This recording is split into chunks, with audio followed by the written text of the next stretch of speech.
Hi, and welcome to the Unrealistic Box, where we have realistic discussions about unrealistic dreams.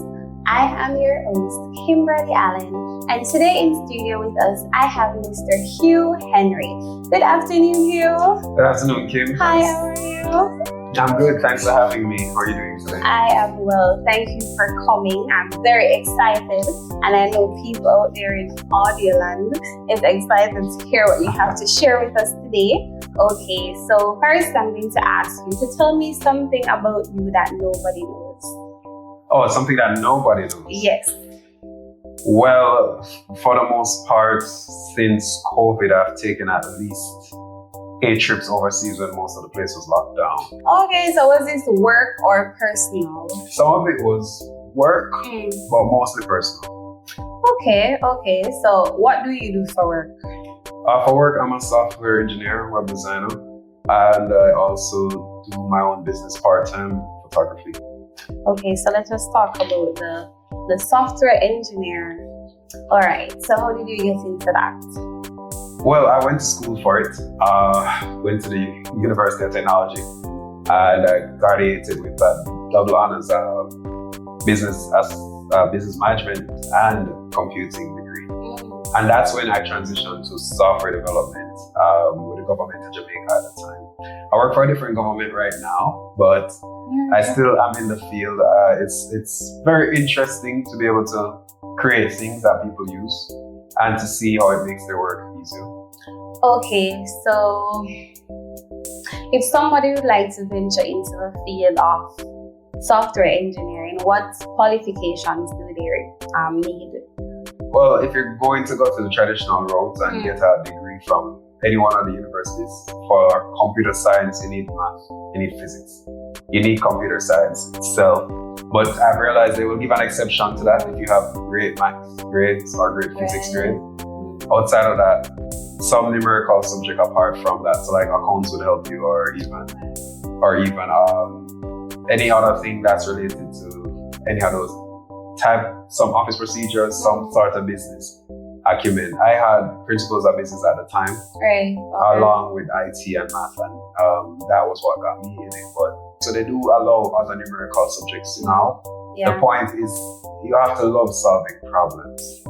You have to love it, because programming can take a lot of your time. Yes. And you have to be very disciplined. I find programming interesting. Yeah. I do like that. I do like the concept behind it. Do you say that it's a passion for you? Because you said you had to. Did you say that? Not really my passion. It's what pays the bills. My passion is in photography, and that's why I went for a part-time gig in that regard, because I realized that programming will get you a good job. Right. But I like dealing with people. With programming, you're gonna surround yourself with computers and stare at screens every day. Oh, why did you go that route? When I was younger, I wanted to be an architect. Oh. And at the time when I applied to University of Technology, they said I was too young and I should go find a job and come back in about 2 years. So I actually got rejected in my first application to college for architecture, and I was 16 at the time. I graduated high school, finished 6th form, and they said, "Oh well, you're too young. Come back in 2 years, and we'll see what we can do." And I started working, and I never went back. Okay. Not for that reason. All right. So your passion is in photography. What got you into photography? Well, I know myself from I was small, and that's a part of the reason why I was leaning toward architecture. I've always liked to create and to present something that catches people's attention. Right. And I noticed that with architecture, you get to do it for centuries, because those buildings that you build, they impact the landscape well past sometimes your own life. And I like that. I like the concept that you can be like, walking through a city and know that, I built that. But when I realized that with the initial curveball thrown at me, I had to kind of like segue into something else.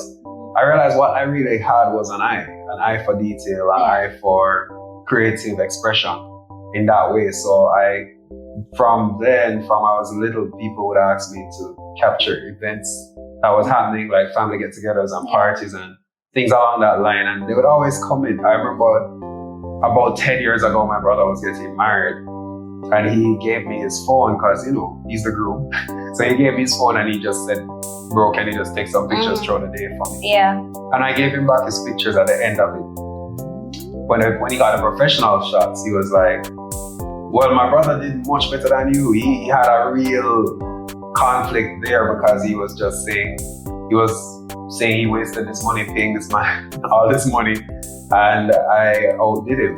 So I didn't really think about it then, but it helped me to kind of be like, maybe there's something here that I can build on. And I realized from the family events to the friends asking me to shoot events that there was something there. I got a lot of feedback, and positive feedback kind of pushed me that direction to make a business out. I must say, your pictures are absolutely phenomenal. Wow. I look at pictures, I'm like, oh my gosh, this looks so nice. Thanks. I'm like, yes, Hugh. Yes, come through. No, they're really nice. And have you posted them on social media? I have a few images on social media. Honestly, I need to pay more attention to that. Yes.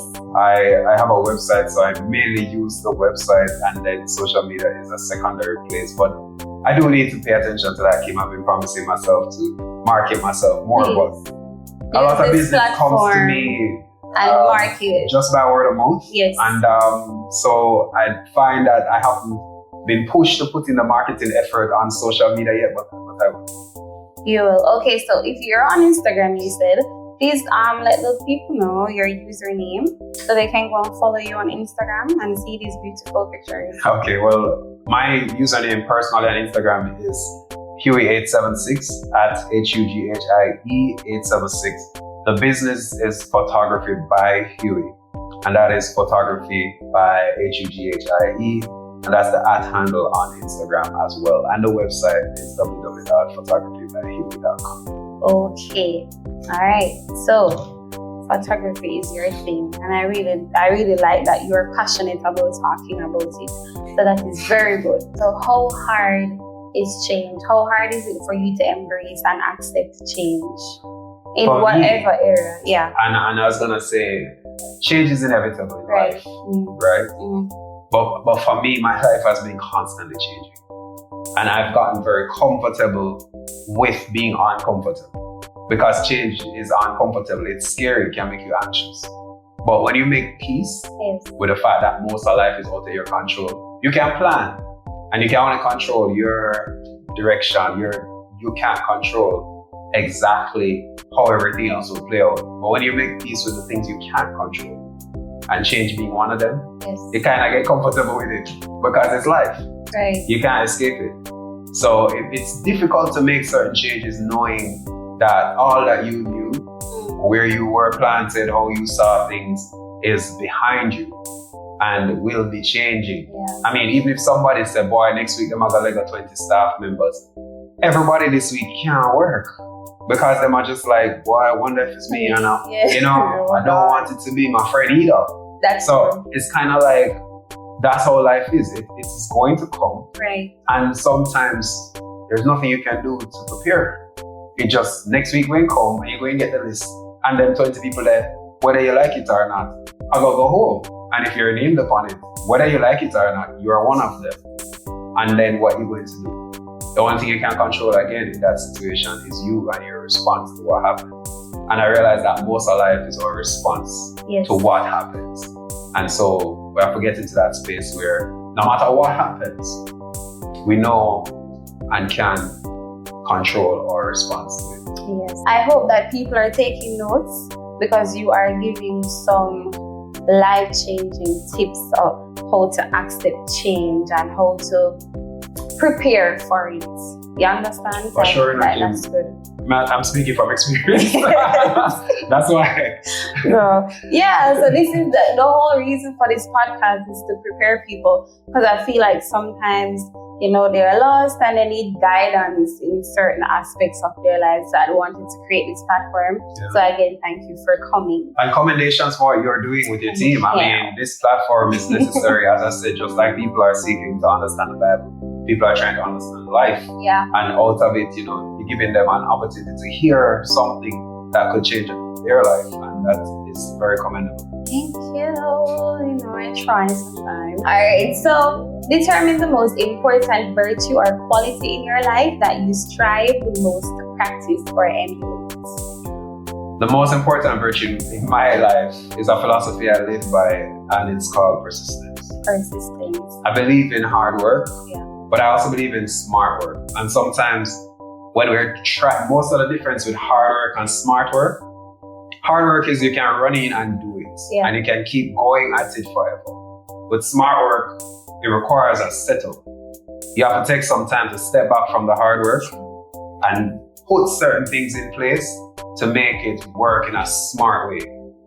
Sometimes when we're doing the setup for smart work, we fall off, follow through. The things that we should be doing, we don't do them. And we get caught up in hard work for the rest of our life. So my philosophy is persistence. I realize that nothing in life is achieved without discipline. And discipline requires persistence. Excuse me.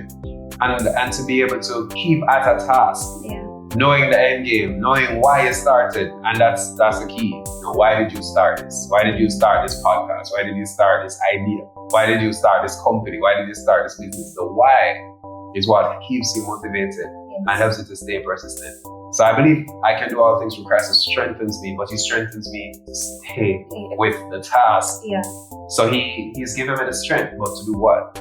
So I believe in that. That's my one word for challenges and difficulties. When it comes to life overall, I would say if it's summed up in a single virtue, it would be persistence, because I have found that to be one of the qualities that wins in the end. The race is not for the swift, the battle for the strong, but for those who can endure or are persistent. Awesome. All right. So in what area in your life do you need to be more truthful or practice higher level of integrity than you do today? My commitment to my goals include spending more time with my friends. When it comes to, there are seasons in my life, and then people find this weird, but it works really well for me. I will dedicate 5 years to self-development. I will study, ramp up on my scholastic school and whatever else, and then I'll dedicate another 5 years to giving back. So I will actually, at that time, be on the church choir, be involved with the youth, be on the roadside doing projects, all of those things. And then the next 5 years, I've gone back into my head, business, gone back to ramping up on my career. And I found that to work really well for me. But I found out that in the midst of both of those cycles where I'll be out giving and then pouring in myself, because you have to self-invest, I've realized that there's a commitment I need to make more of time for my friends. Because in the midst of that, giving back to the community, spending time in church and all of that, is really strangers, not my friends as much as the people who have been supportive to me in that way. And although I spend time with them, sometimes things happen in life to make you realize life is really short. And you have to let the people who matter to you know that they matter to you. You gotta stay in touch. You have to keep the link going. You have to make an effort to visit and sit and talk. And so for me, that's one area which I was a lot more transparent and committed for the sake of the friendships that I have, because every one of my friends are quality people. And I know that they've contributed to my story in some small way and some large way in some others. So it's important to let them know that they are valuable to me, not to take that for granted. So I want to be more authentic in that area. I want to show up more for my friends. Although I do my best, I know that it's something I have to prioritize in order for it to happen, because if you don't prioritize things, they fall off. And that's something I've been thinking about more recently. It's funny you should ask. And I've been thinking about it more recently because I've recently realized that, I guess with the passing of my dad, he died this year, but it kind of put me in a zone of reflection on the brevity of life and how quickly things can change. And you really have to appreciate people that you have in your corner. Condolences to you and your family here. Thank you, Kim. Interestingly, it turned out to have been a really nice get together. You know, similar reason. You know, see family for so long, and you guys get together. It's a sad time, but we really made a good weekend of it. And out of that weekend, we had a series of celebrations and good memories. So I look at it that way. But thank you. You're welcome. All right. So if you were to go back 5 years with the knowledge you have now, you have $5 million and you could go back 5 years with the knowledge you have now, or are you staying in the present and investing? What are you going to do? Where's that $5 million? In the past or in the present? So you have it, okay. You can go back in the past with it, do whatever you need to do to better your life, or you stay in the present and you do whatever you need to do to better yourself for the future. Would I have the knowledge I have now back 5 years ago? No, you have it now when you're taking it back. Oh, okay. So I would stay in the present. 5 years ago, I got a similar offer in real life. I won't say how much money, but I will say I was not wise in my use of the funds that was granted. And it would have helped to establish my business in a more meaningful way than where I'm at today. Yeah. But life is learning. I either win or learn. So when I look at those scenarios, it helps me to be where I'm at now. Right, yeah. And right now, if I got that $5 million, it would become 20. Wow. Just with the knowledge I've gained in the last 5 years. So I wouldn't give that up. You wouldn't. I would definitely know a better use and how to grow that kind of money.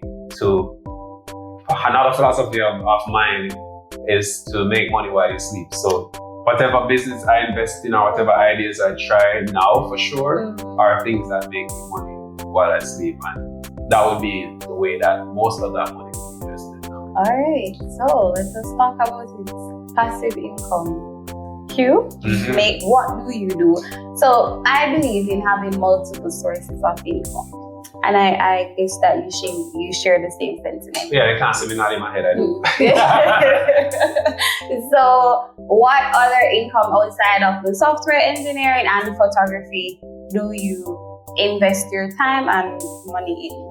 Well, I have to talk about photography a little bit more. Let's go into it then. Because when I invest in a business, like I said, it is to make money while I sleep. Right, yes. So what most people will not know is when I started photography, as they look even at the website, Photography by Huey, they will see a lot of landscape photography. And I did that because a lot of photographers in Jamaica aren't going that route. Right. But a lot of companies overseas look for pieces of the country in which you are to feature on their site or their travel blog or whatever. Yeah. And they buy these pieces while I sleep.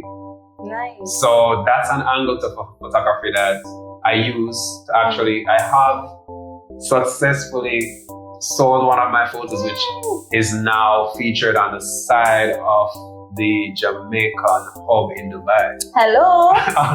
Yeah. And that would have been an impossible feat if I was just locked off to let me go to events and run up and down and So my angle with photography is being stock, business, commercial photography. That's why you'll see those empty spaces, wonderful colors. I try to capture landscape in a way that people can utilize, not just for the promotion of Jamaica, although they do, but for the promotion of their business overall. So that's passive for me. That's online, that exists. I sell pieces while I'm sleeping. And I also have some of my pieces in the Things Jamaica store right here at the airport. Talk about right here at Devon House.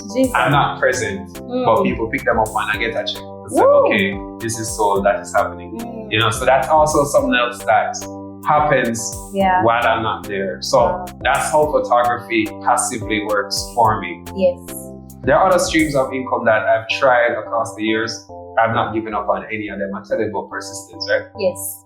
But some of them take a little bit longer. I have successfully ran 3 e-commerce businesses. One of them mostly on eBay. I should not say just one, probably 3. But I have made money there as well. And I've taken that money to help me with this business. Yes. I have also developed a few courses. The courses are new for me. They're in photography, so it's still another spin-off of passive income. Right. You create a course, it sits online. People can buy that while you're away. Right. I have not marketed it yet, but it's in development at this point. So those are some of the passive business ideas. I mean, I won't tell you all of them. YouTube University exists if you want to earn money, right? Yes. So I started small though. I didn't start with e-commerce and photography. I started with Fiverr and Upwork. Wow. And those were $5 per hour kind of jobs. Yes. But it was nice to get $300-400 US a week just from $5 per job, right? Yes. market of a life. Yeah. But like I said, those things add up. When you do 10 jobs for the same person, after a while, they'll start to pay you $50 and $80. You find that you get like 6 jobs now and you get $300. You know, those things happen after a while. I was like, this thing is real. There's nothing like earning US dollars while you're in Jamaica. Listen. There's nothing like earning foreign exchange when you're in the country, right? So those things started me off, and it kind of gave me a taste for what's possible while I'm sleeping. Yes. So I focus on that. If a new idea comes up and somebody says, well, you have to attend these events, be at this seminar and do it, no, that's not for me. Unless it's the setup for smart work in the long run. I'll always go through the setup if I can see that in the long run, I don't have to be there. It runs itself. That's if I had to take a business idea and run it through a kind of test, it has to pass that test for me. 1, can I make money while I sleep? If not while I sleep, can I make money while I'm absent? And 3, what is the long-term plan and vision? How scalable is it? Because, starting this photography business, if I had this idea that it was just going to be something that can only work in Jamaica, I wouldn't have started. Right. I don't think. Yes. I think foreign exchange. Right. Me too. So I don't just start here with a plan to be here. Yes. It is to take over the world, whatever I'm doing. I must say, I didn't even know this. Hugh, as I said, I looked at your pictures and they are so nice. Nice is an understatement. I was like, oh God, this is so nice. And then you come here, you share, and I must say congratulations. I am very proud of you because I know you from a long time, but I don't really know you. So it is funny, and I've known you for years in high school, but I don't know you because I never sat and talked to Hugh like that. But it's very good to hear that you're doing these amazing things, and I must say, just continue to be persistent. Right. And thank you for sharing. So if any photographer out there would like to transition into landscape photography, that's an avenue for sure. It's very good. Especially if you're into adventures and road trips. Because I always like driving out and going to try and find. And I realize more people are doing that these days. I see Instagram filling up with a lot of the unique hidden falls. A lot of people never used to talk about Nanny Falls or Fallen Edge Falls or those places that nobody really knows, but they're popping up on Instagram now as more people are exploring Jamaica and trying to show those hidden gems. They're not tourist spots, they're just well hidden, or you have to take a hike to get there. But I love those things. So it's a nice combination to be able out in nature and to get something to take back. And where I spend most of my days, I come across a lot of foreign nationals. So they always say, okay, can I get a piece of Jamaica to take back with me? And that's actually what sparked the idea, because they would want to find something unique or something that reminds them of some unique experience they had. Yeah. And Jamaica is beautiful, man. People and the place. Jamaica is a beautiful place. It is. I don't even know. Where is the Nanny Falls on the edge? What is it? Fallen Edge is actually in St. Andrews. It's up by Stony Hill Square. There's a community called Bendon, I believe. I'm gonna try Bowden. Bendon is, I know Bendon. Bendon is in Spanish now, yes, right, yeah. So Bowden, yes. Our Bowden is a community. So some people call it Bowden Falls or Fallen Edge. But yeah, it's up by Stony Hill Square. I think it's the only known fall I know of in St. Andrew. Right. Maybe they have discovered some others now, but yeah. As I said, it's not that popular, and those are the kind of things I try to feature. That's good. I have never heard of it before. Mind you, sad to say, I don't really know Jamaica like that. Okay, I'm like a Jordan. Okay, and even for you, Kim, it will help you to be like, where in Jamaica is that? Yes. I don't know. Get some exposure to Jamaica. Yes. So, my work is already working. Because I was with some friends on Thursday. And so honestly, and I'm so ashamed to say this, but I'm going to say it because it's not me alone. I did not know the capital of St. Andrew was Hackney. Okay. Don't judge me. No judgment. I didn't know. I knew like all of the parts. I never knew. Kingston and St. Andrew are the same. No, I know Kingston and St. Andrew. I always say, why Kingston is the capital of Jamaica? Kingston is the capital of Kingston, and then Kingston is the capital of St. Andrew. That makes no sense. I don't know. Said it after 3. Not ashamed. There is no shame in my game. But no just shame. I said, I researched it and I know all 14 parishes now and their capitals. Right? So good stuff. Yes, hey. Good stuff. Oh God. I'm not ashamed, as I said. I really am not. But you know, these things are very interesting because I wanted to, take a trip and kind of explore Jamaica. Yeah, one, I said I was going to start with the museum downtown. Is it a museum or a gallery? I don't know. Right at the waterfalls? Right, that one. Art gallery, but there is a museum there. So I said I wanted to go there, so like start within the vicinity of where I live and then transition. I think I've been to all 14 parishes. Oh, you have? I have. Okay. That's very good. For work, so it's not like for pleasure, it's like for work purposes. Okay. Some of us maybe like drive through and stop for like a 5 minutes, and then. But I think I want to do that before I even venture out into like Caribbean and overseas. I'm gonna start with Jamaica first because Jamaica is beautiful. While people are messing up the country, but Jamaica is beautiful. There are a lot of gems here, Kim. A lot of gems. You'll find that you start that trip in one parish and it might take you 2 weeks to complete the 14 parishes because there's so many gems in each of the parishes. Right. Every single parish has some proper gems.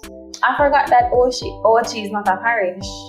Everybody forgot that St. Anne is the capital, and that St. Anne is the parish, and St. Anne's Bay is the capital. I was like, no, from Ochi is like a town, but it's popular.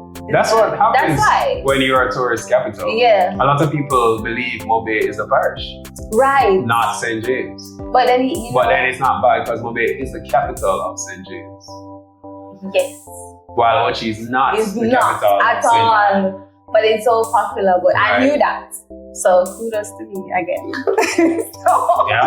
Alright, so let's go back and focus on Hugh, not Kimberly. Okay. So, alright, so if you were to go back again, let's go back 10 years. Okay. What would you tell yourself 10 years ago? Does that make sense? Yeah, 10 years ago, I would tell myself to be patient and to take it easy. And what I mean by that is, one of the things I was very, very goal-oriented, very focused. I still am. But one of the things I've learned in the last 10 years is to learn to enjoy the journey. Some of the things that happened leading up to my 30 years, I was just about get this goal, get that done, get this. And what happens is you get it, but you can't remember the journey to get there. You never enjoy the experiences. You never really sat to allow yourself to learn whatever you were to learn in certain seasons of life. Right. You were just rushing to get to the end of this. Yes. I don't want to be that place anymore. I want to finish school. I want this to, you're just trying to get everything to meet a certain timeline. No. And across the last 10 years, as much as I'm disciplined and consistent, I've really learned to enjoy the journey and to allow myself to smell the roses, as they would say, along the way. You can't tell a young person that still. True. Everybody wants to just get wherever they're going tomorrow. And then adulthood just meet you in the face. Like, oh my God. And you just realize, oh, you're a big adult now. You gotta rush it and you reach. So I would slow down. Yeah. That's what I would do. Not on my goals, but like I said, on the journey, I would try to enjoy it a lot more. You hear me talking about making time for my friends? It's a part of enjoying the journey a lot more. Good. All right, so we're going to have some fun now. So I'm going to give you... We weren't having fun all along? We were, but we're going to have a lot more fun now. All right. I'm going to give you here. Okay. All right, so this, we're going to... It's our wording segment. Wording. Yes, okay. So I'm going to give you that word, right? All right. You're going to try to pronounce it. I'm going to give you a sentence and you try to guess the definition of the word. All right? Okay. So you may go ahead. Lagoria. That's your final answer? Yes. Okay. That did sound like it's too easy. I've never seen this word as far as I can recall. I was writing it down and I said, so this may be too easy. But yeah, Lagoria. That's what I would say. Lagoria. Nope. Lagoria is what she said. Lagoria. Yeah. I think it's our accent. Exactly. As I said, is. It's this probably an accent thing, but I'm close. Yeah. All right. So let's do the sentence. Make sure it's there. All right. So it says, Sean's Lagoria can be off-putting to those who spend a lot of time with him. We often end up turning him out. Okay, so that's one. Yeah, so Sean's Lagoria can be off-putting to those who spend a lot of time with him. We often end up turning him out. What do you think that means, Lagoria? It sounds like it means to burp or belch. Why? Oh. Because them say that sometimes they're not putting him out. Because he burps? Or belch. It can be off-putting. I've met people like that. Okay, so that's your final answer? Yeah, I would guess. Okay. I don't know. No. What is it? So it is excessive or often incoherent talkativeness or wordiness. So somebody who loves chat. Oh, yeah. Okay. Yeah. And who loves to use big words unnecessarily? Yeah. Like Lagoria. All right, so here is the pen. I am going to give you a word. Okay, so the goal for this one, I'm going to play the word and you're going to try to spell it and give me the definition. All right, go ahead. Insouciant. Go again. Insouciant. It's insouciant. Insouciant. Insouciant. So that's the word. All right. All right, go ahead. Insouciant? Insouciant? Yeah, use that one there because her accent. Insuccient. No, it's Insouciant. Yeah, I'm gonna give you. Insouciant. Anyways, yeah, insouciant. Go ahead. What does it mean? Her poems are marked by an insouciant sense of hope, something she sees as a necessity in these times.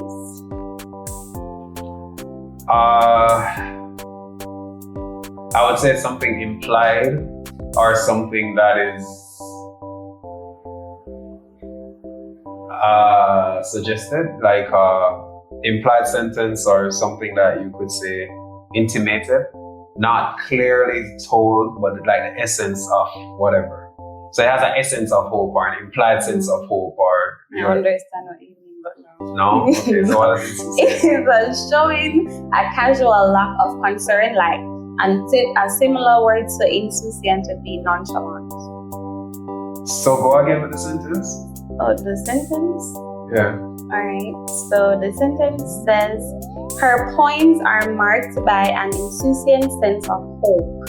So lack of hope, a lack of concern. She sees as a necessity in these times. Something she sees as a necessity in these times. Although that sentence does not make I was about to say, if you're saying a casual lack of hope, like a negligent, what's the word you said? In concern, lack of concern. Lack of concern, but you gave me a word that you said could also substitute. Oh, nonchalant. A nonchalant sense of hope. Have you ever heard of that? I've never heard of that. But okay, we'll go with it. I could never guess what that word from the sentence means. Alright, so thank you. You're welcome. Thank you. It was good. A very interesting game. Very interesting. If I play that game once a week, I'll learn some words. Right? Okay, your mom would not be mad at you for that. You tried. Okay, and we appreciate you trying. Yeah. Alrighty. So definitely. No problems. Happy to play along. What one quality do you want people to think of when your name is mentioned? When my name is mentioned, I want people to think of positivity. That my name should give them the idea that it's positive, it's affirming, it's helpful, something, whatever we're working on can be done. I want people to have that. That's good. When my name is mentioned. Nice. All right, so what could you do to ensure that this happens? But for the most part, I am a positive person, and most of the people I speak with expect that all the time. Yeah. So if I want that to happen more, I could probably post on social media more. And I also feel that it's important to stick with persons through the difficult times. I think it's important for them to know they have a friend in me, and to be able to stand with them when those times come. Yeah, so authentic and genuine people are so hard to find these days. For me, at least. Yeah, I know they're out there, very rare gems. So when you meet them, you should just keep them and treat them nice. You know. I agree with that, Kim. So yeah. We're running out of authentic persons in this world. I tell you, Jesus. And when you do meet them, you really have to cherish them. Yes. I think honesty is becoming a lost art form. Alright, so identify a situation in your life where you felt most confident, in which you felt like the very best person you could possibly be. It was high school. This was probably the beginning of my arts experience. I had entered into what they call the National Transatlantic Movement. We're celebrating 100 years of independence since slavery was abolished in Jamaica, sometime back in high school. I can't remember why my sister brought this competition to me. I'm in high school. I don't necessarily care about those things. Yeah. But when she brought it to me and she told me that they were looking for a logo design, I entered the competition. This is in high school against people from Edna and all these different things. And I actually placed second. Woo, look at that. And I got my trophy from Prime Minister at the time, PJ Patterson. Hey. And it was just a moment when I felt like my authentic self in a point where what I wanted to present was 100% designed by me and shared, and I managed to win this competition where they had copious entries from different schools. And you were in high school. And I was in high school, right? And I was I felt very accepted and most real to myself then, because my family was never pushing art. They were always go to school, do your accounts, do your math, do your sciences. Oh, I'm to the art. Nobody makes money in art. And I can't prove them wrong yet, right? No, but you can. Because what you said, you have your portraits overseas. True. So, yes. However, it was that was the thing that made me be like, even if I'm not making money, just the recognition for my work was a moment when I felt my most authentic self at the time. That is good.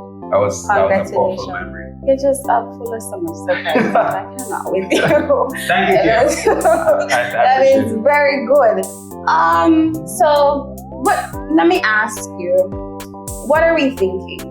Traditional work, because I know parents tend to say, okay, you go to school, you go to college, you get a good job. Yep. I don't think people are pushing financial literacy to our children now, because when I was growing up, I never knew about being an entrepreneur, or I could start my own business at 16. What are your views on that? How should people bring this information to our children, especially in a world where people are doing their own thing? So what are you thinking? Starting a business is not for everybody. That's true. But just like English literature is not for everybody. But everybody got exposed to it. Whether you liked it or not, that was up to you to apply yourself to what you're learning. Yeah. So I believe kids should get the opportunity to be exposed to the aspects and ideas of starting a business. Yeah. From high school. Right. I used to do... In high school, we used to sell sweetie, right? Because I never have no fear for go home sometimes. And it was in that time that I began to realize you can buy a pack of sweetie for $100 and sell it and get $300 when you're done. And buy another pack of sweetie and have $200 to put on. High school. And it got the idea, got my brain thinking that if I could manufacture sweetie, I could probably keep more money than the $100, right? So I believe that in high school it would be good to give them an internship, an opportunity to study under people who are where they want to be or where they think they want to be. And I don't mean for months, even 2 weeks out of the school term, 2 weeks in each quarter. Okay, so January come, the last school just opened. First 2 weeks of January, go with your intern, go do your internship. February, March, we talk about where to learn at the business while they were doing that. You know, that would be something I believe people would opt into to do it with a doctor if they want to be a doctor, to do it with a nurse, to do it with a pharmacist, get an idea. And that could also put them on the path for working in the field and know if this is what they really want to do. Then outside of that, there are other things like investment. The ability to save is one thing, but investment is such an important part of financial literacy. A lot of people are good at saving. They'll save the $30,000 a year or as high schoolers, and you know they'll do that and they build up a nice little $120. But guess $20,000 after 4 or 5 years. But guess what? That's gonna still be $120,000 after 4 or 5 years. No interest. You want to get to the point where you can make your $120,000 to $1 million across 5 years. But you have to know how to invest. That's true. And you have to have some guidance on that. You have to know how to do research. You have to know what to look for when you're looking at balance sheets and equations related to company figures. And children can easily learn these things, but somebody has to guide them. Somebody has to tell them what to look for. Somebody has to be like, this is what you look for when you look at a balance sheet. This is how you know if a company is doing well. This is what can tell you about the liquidity of that. That's the investment side of it. And just like that, where it comes to establishing a business, it will be good to give children opportunity to know people might look down on certain businesses. I don't look down on a tailor. I don't look down on a barbershop. You have to wear your clothes. You have to get your hair cut. No matter what level of life you're in, you have to show up as your best. So from the person who do your hair, to the makeup, to the manicurist, to the massages, everybody's job and role is needed. But why be a massageist, a massage specialist or makeup specialist when you can own a business that employs people and gets you money while you sleep? The passive income we're pushing, that's very important. So I think it would be good to teach children how to make passive income and employ others eventually. So that we can, because you don't really cross from poverty to riches and not own something. That's true. You cannot really do it in a 9 to 5. You cannot. You can save ridiculously, but also if you don't know to invest, it's not gonna happen. You're gonna be that 9 to 5, struggling, maybe making it across that great divide in about 20, 30 years. You could cut that time in half if you know how to run a business, how to invest your money and how to help it to grow. What people achieve 5 years investing usually takes about 15 years saving. So investing just cuts your time in half. You have to learn how to do that. So let us give the children, the young people, a little advice about investing. What are they supposed to look for in a company or an investment portfolio? What exactly should they look for? What should they take note of? So Kim, I'm not gonna be personally able to say, follow my advice, not an investment advice. Understood. This is not investment advice. I'm not trying to tell you to go buy up stocks in a company right now. It just depends on your goals. Your goals determine the vehicle that you use to get there. If you want to reach Portland by this evening at 6 o'clock, you could start walking, but it's not gonna line up with your goals. Your goal is to get there at 6. Walking might not be the best vehicle. You could use a bicycle and get there at 6. But if your goal is to get there at 3, you might want to drive. So the vehicle you select depends on your goals. I can just simply say that as a starting point. Because if you're aiming to get to Portland at 3, you need to get there faster. So you need the car or the van, right? So you'll probably go for something that builds interest faster, like stocks, like Forex, like even trading on the stock exchange, but you have to know what you're doing. Right. Can't tell you everything in that. But True. if you are going to get to Portland by 6 o'clock, you could ride a bicycle, right? Given the time from now, if you fit. But again, there are things that matter. You have to fit, you have to have enough water, but you can do it. It can be done. It's just that goal is further off. Right. So a bicycle which is slower could get you there. So what is slower than what I said before? Bonds. You can buy government bonds, you can buy repos. Those are slower, but they will get you there.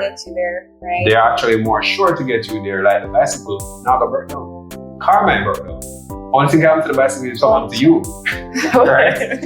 So my point is, you have different vehicles depending on your goals. Yes. Now, if you don't care when you get to Portland, like you could get to Portland tomorrow, you can walk. Because the truth is, you don't care when you reach. You just know say Portland up on the list. You're going to get there one day. Yeah. So if it's walking, you can start look at other longer term investments. Those things that they talk about, mutual funds, hedge funds, those things that long-term investment goals, you can go to a GMB or a Barita and tell them, hold this money for 10 years and give me the interest at the end of 10 years. So you do this. Your goals determine the vehicle. Yes. So that's all I can say for that. Everything else, you have to research. And as I said, University of YouTube. Very important. It's a really good place. And I think if anybody is listening and you want a good starting point for me, one of the Twitter spaces that I listen to a lot, that has helped me on my own investment journey specifically, is Evermickle podcast. You can look for that. They have this thing called Brick Talk on Friday nights. I don't listen on Friday nights, but I always put it on my reminder so I can listen to the replay over the weekend, like I've been doing this weekend. Okay, that is good. Thank you for your insight. Sure. So it is researching, very important. And I think a lot of people, they have this misconception that when you invest, the money is a quick money. Mm-hmm. And then you don't invest with the emotions, because you can see your money going down and like, Jesus, no man, come on, but can't manage. Right. So you have to take these things into consideration. And that's the reality of investing. Yeah. The money can go positively, it can go negatively. And if you can't, you have to know your style, you have to know your own emotions. And you can't allow your emotions to overshadow your research. Research fundamentals, and if the fundamentals are still the same, you keep your emotions in check, no matter what's going on. Yeah. If the fundamentals are the same, stick with your plan. It will work out. But in the everyday movements of the market, yes, you will see losses. You will see gains. Yes, definitely. And they should check out the Jamaica Stock Exchange. But like things that, stock that you want to purchase or... And stocks is just one option. It's one option, Stocks and the forex are actually one option for like those times you need a quick vehicle. But at the same time, there are longer term options depending on your investment style. Yeah. And none of us are licensed investors here, so it's just a regular discussion. But at the same time, those are things that can help you to kind of figure out what kind of vehicle you need. And again, it ties into your goals. What's your goal? Why are you doing this? And by when do you? Whatever the money is for. You don't invest things you can't afford to lose. Bottom line. Facts. True. That's why I tell you. But what unrealistic dream do you want to accomplish before you take your final vow? For me? Yes. Unrealistic dream? Yeah. I don't really have those. We don't have one. I dream big, and I don't think it's impossible. Right. However, I will say that I would like to climb the Himalayas. The Himalayas. And I would like to have my own helicopter and jet someday. Don't see it as impossible. Don't see it as unrealistic. But just dream big. For me, owning my jet means owning the people who fly the jet and to be able to afford jet fuel and the rest of it. Yeah. So it's a certain level that comes with it. And I don't know, it don't feel impossible. But it's one of those things that I said as people and they're just like, oh, cool, good luck with that. And I don't mind. So how do you take that feedback? The reality is, my dream. Right. I know your dream. That is my problem. I have to resolve it. I have to solve it. Okay. here we have come to the end of our podcast. So I just want to thank you, Hugh, for coming. Final question. What words of inspiration or motivation can you give to our listeners to get them through the week? Well, Kim, sure. Firstly, I'm really happy I came. Thanks for having me. You're welcome. Inspiration or motivation for the week? I think I saw one of my favorite quotes is from Zeppelin, and he says that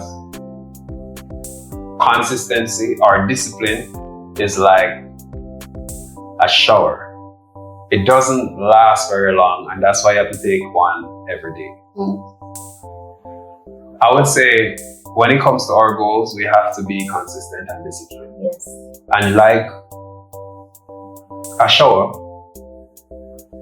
them don't really care how you feel. Your goals don't really care how you feel today. You have to show up today. Yeah. And showing up don't mean you have to give 100 all the time, but you must act in a way that shows that you are committed to whatever you're saying that you want to do. Actions speak louder than words. Hold yourself accountable or get somebody else to hold you accountable. If you said this is your goal, this is what you want to do, then you have to show up for that every day. Like a shower, it's required to do it every day because the motivation doesn't always last. That's what it was, motivation. Thank you so much for that. And that brings us to the end of the Unrealistic Box, where we have realistic discussions about unrealistic dreams. I am your host, Kimberly Allen, and we'd like to thank Mr. Hugh Henry for coming through. You did such a wonderful job, and I must say congratulations on all your accomplishments, and we wish you all the best in your future endeavors. Thank you for tuning into the Unrealistic Box. I hope you were inspired and motivated to inspire and motivate someone else. Follow us on all social media platforms, Instagram, Twitter, and TikTok at Follower Productions. Be kind, spread love, and remember, live your own journey.